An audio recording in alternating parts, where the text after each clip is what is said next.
Definitely an interesting start to a new video. I'm in the same spot recording just before I leave Vienna.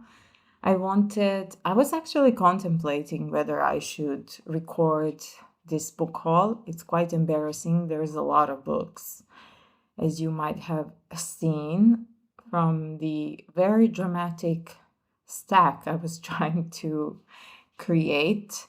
I visited initially three bookstores that I went to on the second day in Vienna, and then I visited some random, not so well known bookstores regarding the collection of English publications that they have, but they do have a really good selection of books. And then last Saturday, today is again 25th of February. So last Saturday, I visited a place called Bibliobox. It's actually a bookstore. It is a little bit far away from here, and I was there last year. They had an event dedicated to Malcolm X, and we were supposed to read from some books that radicalized us politically. But in the end, it just ended up being a really interesting conversation between many people that were there. And there was also a coffee stand. This one young woman who's opening her own coffee shop, and she had a coffee stand. She's now catering to the events, particular events, but she's hoping to start her coffee business soon, and that was really nice. So I was in Bibliobox, and of course, I bought some books while I was there, and I kind of have several stacks. First stack is mostly dedicated to nonfiction. Some of it is for work, and the other stack that is also nonfiction is not for work, it's for pleasure. I am looking into reading more memoirs that are focused on a particular topic of retelling the life of a person. I'm looking for memoirs that focus on this micro-specific aspect of one's life, and then it expands to a wider context of one's life. Simply because I'm also looking into writing something like that about my own life and my family's history. So I'm looking to see how other writers have done a similar thing. So let me begin. Let me just grab these other stacks and put them close to me because I am they're quite far away and I can't be stretching myself every time I need to pick up a book. Hold on a second.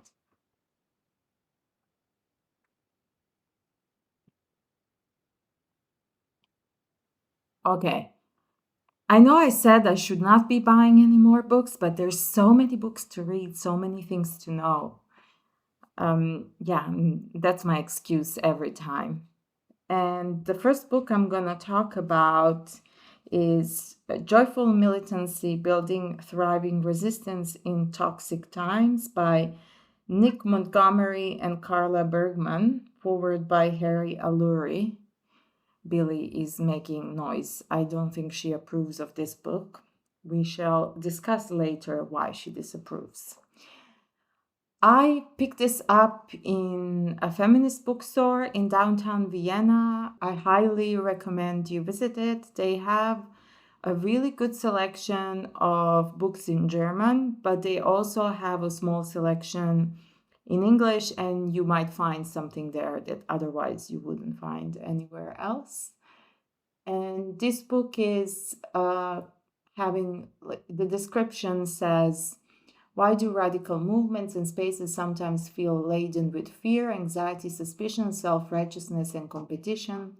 Montgomery and Bergman call this phenomenon rigid radicalism, congealed and toxic ways of relating that have seeped into social movements, posing as the correct way of being radical. And I am looking to explore this particular topic for my PhD as well, so this is why I picked this one. Next one is Scenes of Subjection, Terror, Slavery, and Making in 19th Century America by Saidiya Hartman, revised and updated with a new preface by the author. Hear me out. I have already this book in a different publication, but it doesn't have the flop. And it's not only that, it's not because of the flop. That would be a ridiculous reason. More and more, I find that certain books, the format that they are published in, it's very difficult to hold in my hands. And I often, when I'm reading these publications, I tend to have a lot of pain in my fingers simply because I have to hold them for an extended period of time in a very rather uncomfortable position. And that book, although, I mean, the publication is great, but I think the format is not very friendly towards my old hands. And that's why I got this one, because I would like to read this book and also feel comfortable while I'm reading it. And this is praised as one of our most brilliant contemporary thinkers, Saidiya Hartman, and a lodestar of for a generation of students and increasingly for politically engaged people outside the academy.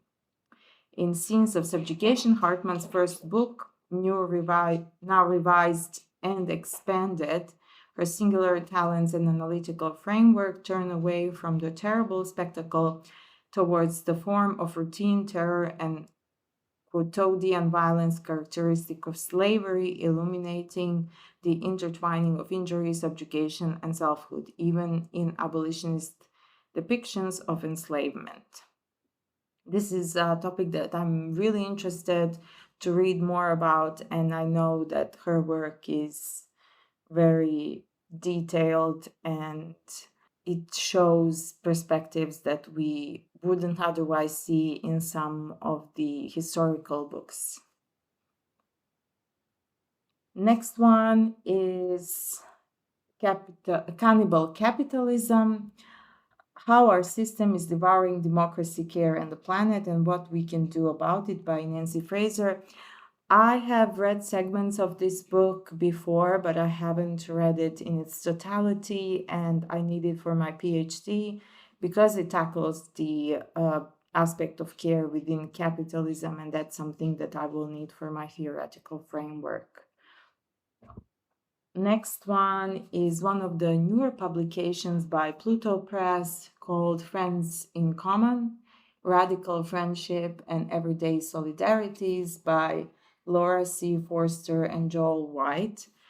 I'm quite intrigued that the cats are so fussy now. They were so nice a few minutes ago before I started recording, but I guess that's how it goes. I think the title is self-explanatory, and they are complaining. I don't know what they're complaining about, but here we are. Friendship is full of revolutionary potential in the face of a profoundly antisocial capitalist system. Friends in Common explores friendship as a radical practice capable of upending hierarchies and producing social change. And next one is also for my PhD. It is focused on Palestine, but it is exploring reproduction and care in Palestinian context. And I also found it very useful because of the literature that it has. I actually got this one in Bibliobox, Making Death and Life in Palestine, Social Reproduction and Settler Colonialism, edited by Titi Bhattacharya and Susan Ferguson. It says social reproduction theory explores how the daily renewal of human life and therefore human labor is essential to capitalism.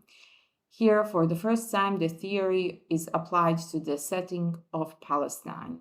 Israel's settler colonialism is premised on the destruction of Palestinian lives, undermining Palestinian social reproduction at every turn. That project, which ramped up after October 7, has a terrible logic.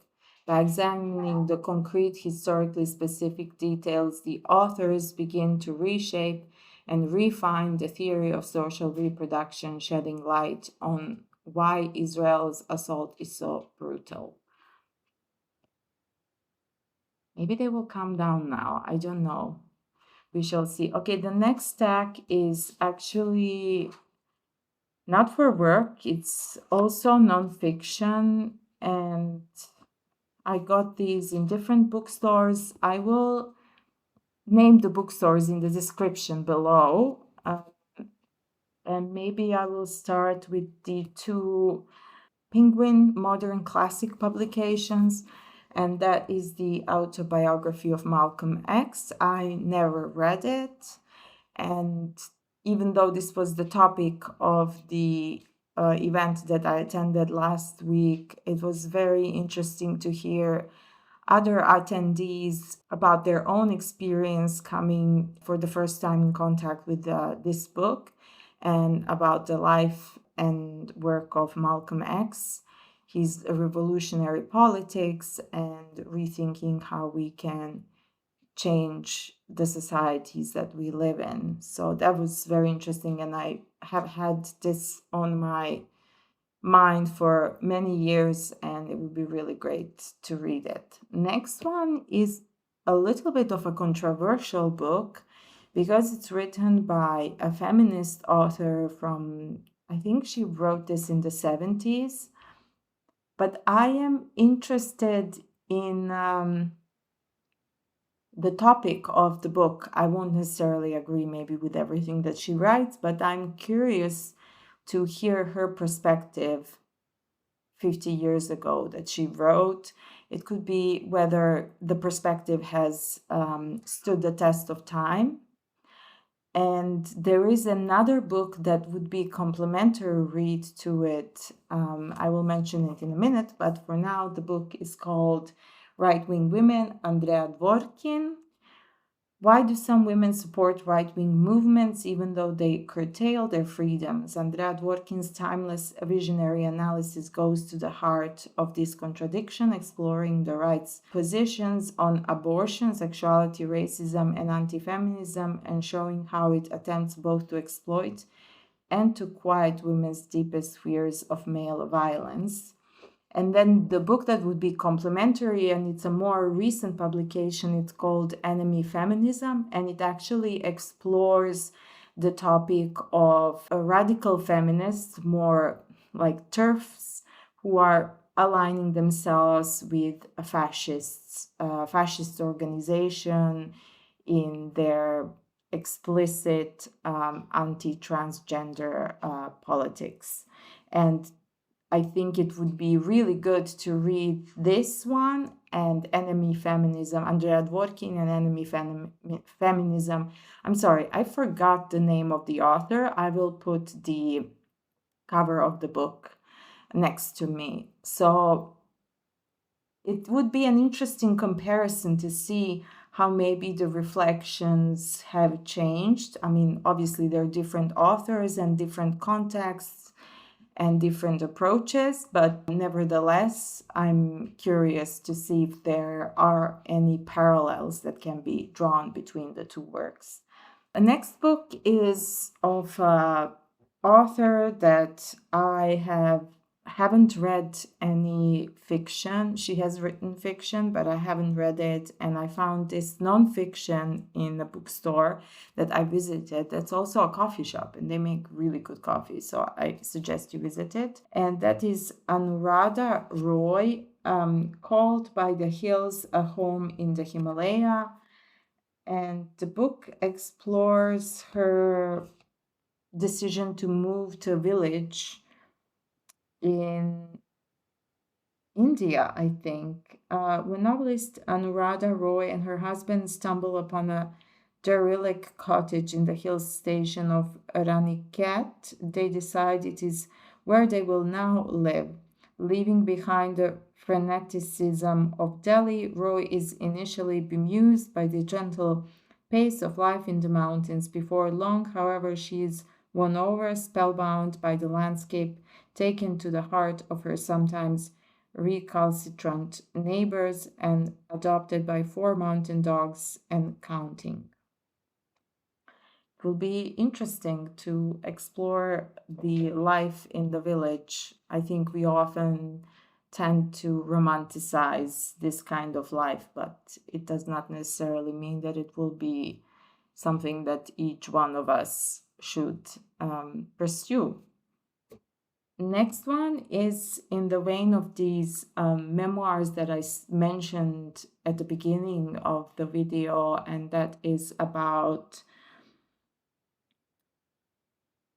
families or history of a particular family that is focused on the micro aspect of that history. It's called Portrait of a Family with a Fat Daughter by Margherita Giacobino, translated by Judith Landry.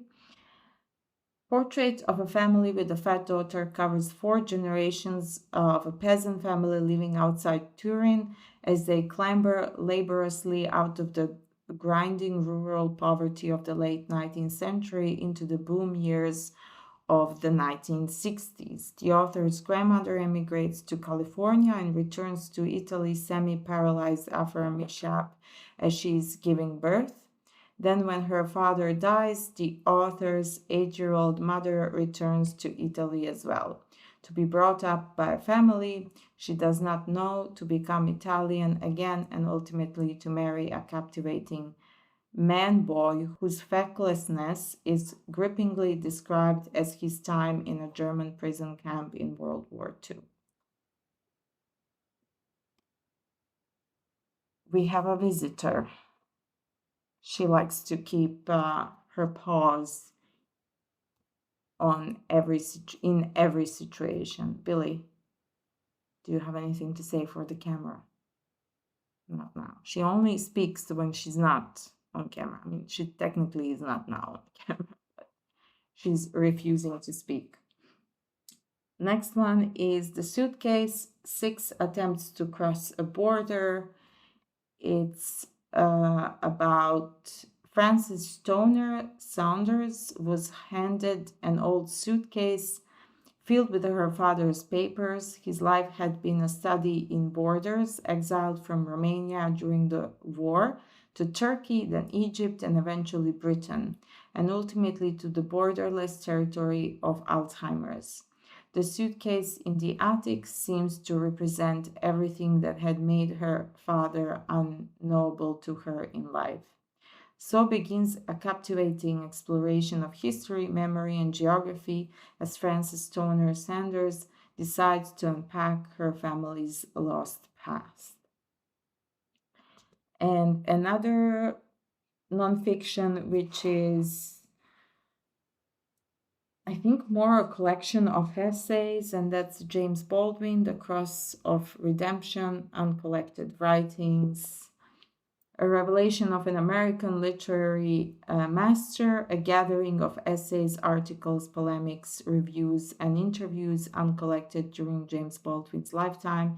In The Cross of Redemption, Baldwin discourses on, among other subjects, the possibility of an African American president and what it might mean, the hypocrisy of American religious fundamentalism, the Black Church in America, Black nationalism, anti Semitism, the blues and boxing, Russian literary masters, and the role of the writer in our society. A lot of topics, and all of them very important and intriguing. Yesterday, I went back to this one bookstore where I was simply because, oh, hold on. I have to plug in the laptop. Hold on a second. Yesterday, I went back to this bookstore that I visited about 10 days ago when I arrived. And they have really high shelves stacked from floor to ceiling. And they have also a ladder that is moving across the bookshelf. And I wanted to check books that are out of reach that you can't really see, or on the first glance you can't really read what the titles, some of the titles are from the bottom because the shelves are so high.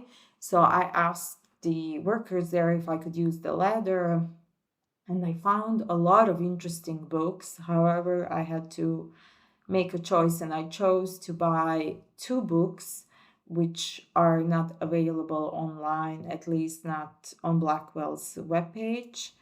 And the first one is Inside the Head of Bruno Schulz by Maxim Biller. And this is a book locked away in a dimly lit cellar in a provincial Polish town. The writer Bruno Schulz is composing a letter to Thomas Mann, warning him of a sinister impostor who has deceived the gullible inhabitants of Drohobych. In return, he is hoping that the great writer might help him to escape from his apocalyptic visions, his bird brained students, the imminent Nazi invasion, and a sadistic sports mistress called Helena. I'm really intrigued. Like, it's such a short book. I don't think it has even 100, it's under 100 pages, and it's also a very small format. Look at Billy judging me right now. And I opened it, and it's a very interesting style of writing, so why not? And then two additional publications that are published by a small press in Greece and that I found in this one bookstore that is also a coffee shop, and it's called Free Love, Paradise Love, Expressions of Affection in Mykonos. The publication is by Kiklada. Nowhere in Kikladic culture has love been defined in a singular, all-encompassing manner. Forces of attraction, affection, connection, and relation were ascribed in a plurality of ways. This book gathers fragments of expressions of affection across the islands of Mykonos and Delos, the tax haven of antiquity. From 17th century transactions of love involving pirates, slaves, and Myconians to naturalist communities reliving sexual freedom in the 60s and 70s to 21st century tourists in search of love, free or paid, Mykonos has long defined itself as a self-ruling place far away from realities lived elsewhere. I've never been to Mykonos. Been to other islands in Greece, but never been to Mykonos. The next one, it's also by the same publisher, Kiklada. It's called A Lands of Exile. Lands of Exile, hemmed in by the sea. Surrounded by unyielding waters, islands have long served as ideal sites of banishment, places where those deemed unfit to exist within the political order are cast away. Today, at the edges of democracy, and as obedience increasingly becomes an imperative for public presence, the specter of exile islands resurfaces. The entry point of this book is a search trip to Yaros, an island scared by memories today at risk of erasure and privatization. Islands of Exile weaves together stories of exiled mothers, dogs, dissidents, and psychiatric patients in the Aegean Sea, narrating how humans can carve out spaces of hope and persistence. I'm really excited about these two. They're quite small publication, and actually the young woman who works there, her family is from, oh, where did she say she was from? from also a small island, but I think she's from Kerkira. I think so. I don't remember now. I forgot. Is she from Kerkira? Oh, now I have to look it up. Hold on a second. Hmm. Now I have to look it up. I think she said she was from Kerkira. Yes. There we go. Um, Now I have another pile, but I do think I have in this pile a book that is also a nonfiction. Yes, it's an Elias Canetti reader. I want to keep smashing myself until I am whole. Edited and with an introduction by Joshua Cohen. He embarks on no adventures. He was in no war. He was never imprisoned. He never killed anyone. He neither won nor lost a fortune. All he ever did was live in this century. But that alone was enough to give his life dimension, both of feeling and of thought. Here, in his own words, is one of the 20th century foremost chronicles, a dizzyingly inventive, formally unplacable, unstoppably peripatetic writer named Elias Canetti, who was awarded the Nobel Prize in Literature in 1981. I want to keep smashing myself until I am whole is the summa of Canetti's life and thought, and the definitive introduction to a writer whose genius for interpreting world historical changes was matched by a keen sense of wonder and an abiding skepticism about the knowability of the self. I actually have his other book as well that was recently published by Fitzcarraldo, and I think it's something about death and suicide. You have a theme there. Let's see. Next one is okay, these are just some random books that I chose to buy because I was curious. Another one is William S. Burroughs, Queer. I've never read any Burroughs, and I'm just interested in this book, which was published in 52, no, written in 52, but published only in 85 due to its outspoken depiction of homosexual desire.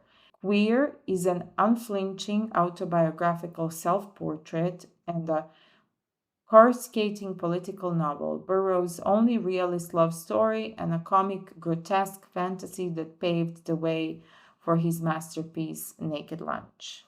Next one is one that I've seen in bookstores, but if we're talking about hideous covers, I think this one is so bad. It's called X5 by Ursula Perot, and it explores a couple who are in an open marriage, but at one point a husband decides he wants a divorce. And it's about this woman's experience of this process. It's set in New York, 1924.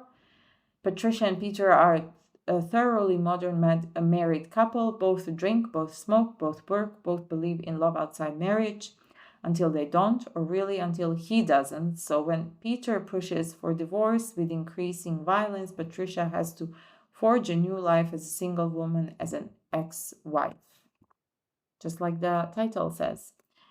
The next one is Austrian author Ingeborg Bachmann, Malina. A woman in post-war Vienna walks a tightrope between the two men in her life. There is her lover, Ivan, beautiful and unavoidable, who obsesses her. And there is Malina, the civil servant with whom she shares an apartment, reserved, fastidious, exacting, chilling calm. As the balance of power between them starts to shift, she feels her fragile identity unraveling, gradually revealing the dark, bruised heart of her past. Sophie has read this, and I think she has written extended essays on the experience of reading this book. Next one is the selected stories of Siegfried Lenz. I have never heard of this author. I was very curious. I climbed that ladder and I was looking into the German section that they had there. I found many other books that I would like to purchase at one point, but for now I chose this one. Siegfried Lenz was born in 1917 in East Prussia. In his 45 years of writing, he has produced a wide range of stories and novels, plays for the theater and other media, and several collections of critical essays, including his conversations with the psychoanalyst Mainz Sperber and the philosopher Leszek Kolakowski. He was awarded the prestigious Friedenpreis of the German book trade in 1988. Braun Mitchell is the director of the Wells Scholars Program at Indiana University and professor of comparative literature and Germanic studies. And I think he's the one who he's the one who translated and chose the short stories for this collection. Next one is Joseph Roth, Reports from Berlin, 1920 to 33. This is also a collection of essays. Obviously, I missed putting it in the other pile. It doesn't matter. Translated by Michael Hoffman, translated by Michael Hoffman. I have never read any Joseph Roth, and I'm really curious. I didn't want to read his novels. I wanted nonfiction. So he arrived in Berlin in 1920 as a correspondent. Writing against the city's veneer of prosperity, he chronicled the lives of its forgotten inhabitants, the Jewish immigrants, the criminals, the bathhouse denizens, and the nameless dead who filled the morgues. The last aspect I'm really interested in. Now, this is an author I've never heard of before. He's Egyptian, and this was translated. Hold on, is this a translation or written in English? It doesn't say. So it's the dissenters, Yusef Raka. It doesn't say. He has one, no, his other books were longlisted for the International Prize for Arabic Fiction and won the 2017 Savirisi Award. Amna Nino Muna, these are all names for a single Egyptian woman whose chameleonic life has mirrored that of her country. In a state of psychedelic grief and political despair after her death, her son Nur glimpses her in a series of visions. Amna is a young woman in a forced marriage, a self-made divorcee, and a lover known to her friends as Nima, a pious mama, donning her hijab, and finally a feminist activist during the Arab Spring. Moving between these visions and Noor's fevered letters to his estranged sister in California, The Dissenters is a transcendent portrait of political and spiritual transformation. Oh. Next one is actually a book I've known about for a while, but I don't know why I was so reluctant to pick it up or purchase it. And then I watched a video by this one creator on YouTube. His name is Alex, and he had so much praise for the novel. He loved it so much that I was like, when I saw it in the bookstore, I was like, I'm getting it. It's called Jins by Fatma Aydemir, translated by John Cho Polizzi. After laboring in Germany for 30 years, Hussein uses his hard-earned savings to purchase a sunny and spacious flat in Istanbul.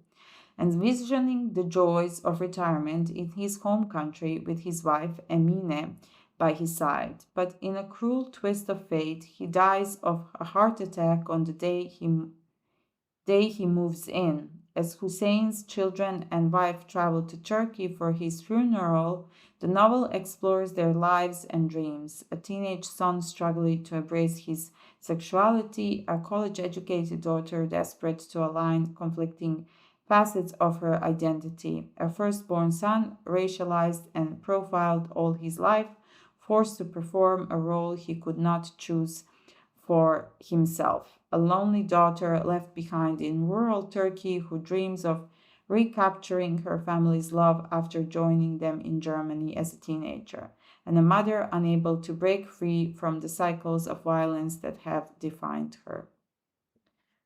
This is a lot, and wow, I'm really curious about this one. Who knows, maybe I pick it up soon. And this one I found, I love these US publications. I know that people who live in US, they often lament the publications that we have here in Europe, the English publications. And sometimes I'm like, I'm not a big fan of some of them, but not all of them. But I love the Fitzcarraldo publications of Olga Tokarczuk. They're like really this, I would say, very sophisticated, simple covers, and I love it. But this cover, I mean, come on, who could resist this? Olga Tokarczuk's House of Day, House of Night. A woman settles in a remote Polish village. It has few inhabitants now, but it teems with the stories of the living and the dead. There's the drunk Marek, who discovers that he shares his body with a bird, and Franz Frost, whose nightmares come to him from a newly discovered planet.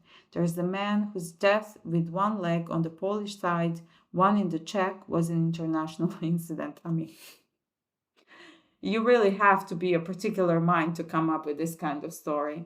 And then there are Germans who still haunt a region that not long ago they called their own. From the founding of the town to the lives of its saints, these shards piece together not only a history but a cosmology. Another brilliant constellation novel in the mode of the International Booker Prize winning flights, House of Day, House of Night, reminds us that the story of any place, no matter how humble, is boundless. And the translation is by Antonia Lloyd Jones. That's it. Oh my God, I will have to butcher this whole video. I hope you found something that you would like to read. Maybe you have read something and you would like to share your thoughts in the comments. Thank you for watching, and I hope to see you soon again. Bye-bye.